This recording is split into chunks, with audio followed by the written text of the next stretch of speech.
অসুস্থতার কারণ দেখিয়ে পদত্যাগের ঠিক ২ দিনের মাথায় রাষ্ট্রপতির সরকারি বাসভবন বঙ্গভবন ছাড়লেন মোহাম্মদ শাহাবুদ্দিন।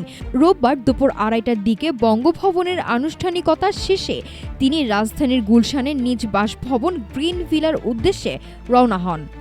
এর মাধ্যমে অন্তর্ঘাতমূলক রাজনীতি ও আইনি বিতর্কের মধ্যে অবসান ঘটল দেশের ২২তম রাষ্ট্রপতির ৩ বছর ৩ মাসের দীর্ঘ অধ্যায়ের।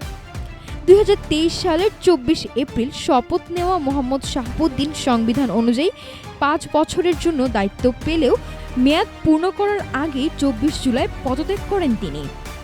এদিকে মোহাম্মদ শাহাবুদ্দিনের পদত্যাগের পর গেজেট প্রজ্ঞাপনের মাধ্যমে ভারপ্রাপ্ত রাষ্ট্রপতির দায়িত্ব নিয়েছেন জাতীয় সংসদের স্পিকার হাফিজউদ্দিন আহমদ।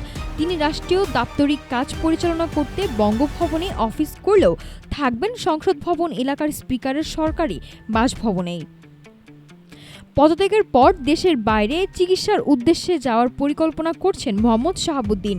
তিনি বিগত সরকারের ঘনিষ্ঠ এবং ছাত্র অভ্যুত্থান পরবর্তী সময়ে নানা সমালোচনার মুখে পড়ায় তার পদত্যাগ ও বিদেশ গমন নিয়ে রাজনীতিতে নতুন হিসাব নিকাশ শুরু হয়েছে।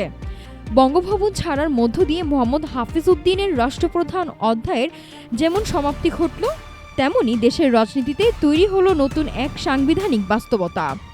আগামী সেপ্টেম্বরের সংসদ অধিবেশনেই নির্বাচিত হবেন দেশের পরবর্তী ২৩তম রাষ্ট্রপতি।